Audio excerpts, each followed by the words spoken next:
High five. Another weekend of fisticuffs has come and gone, with UFC Vegas 24 blowing the roof off UFC Apex last Saturday night, April 17, 2021, in Las Vegas, Nevada. Plenty of fighters were left licking their wounds, including Abdul Razak Al Hassan, who suffered the third straight loss in his UFC career after getting out-wrestled by Jacob Malkoun, and Anthony Burchak, who was knocked out by Tony Gravely.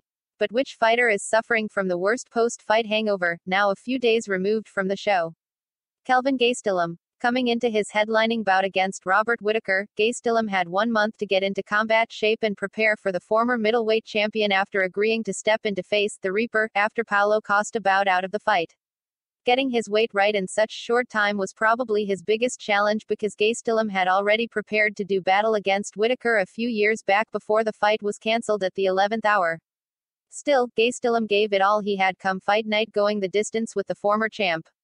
But it just wasn't enough to pull out a win, because Whittaker was on point in every facet of the fight game.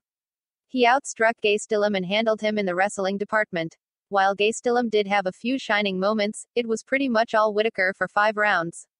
The loss drops Gastelum to 1-4 in his last 5 UFC bouts, a pretty tough skid for a man many felt could be a champion at either welterweight or middleweight.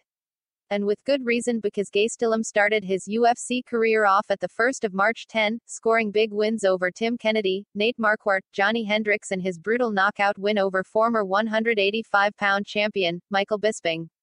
Despite the setback, Gastelum was in good spirits and vows to come back stronger than ever. Came up short tonight. Appreciate everyone's support. I'm gonna go back and make sure that doesn't happen next time, wrote Gastelum on Twitter shortly after the loss. Gastelum may drop a few spots in the rankings given his recent struggles, but 1 or 2 big wins could put him right back in the mix. And as he has shown in the past, he always has a puncher's chance. As for what could be next for the King's MMA-trained fighter, perhaps a showdown against Kevin Holland would be ideal, since they are both struggling and both prefer to stand and bang.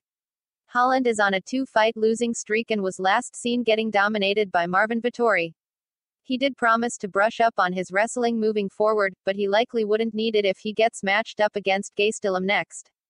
There are other options out there, but most are booked at the moment. Both Gastelum and Holland will likely take some time off to regroup after competing this month, and a turnaround time would be around the same time. Objections. Punch the like button and kick the subscription bell.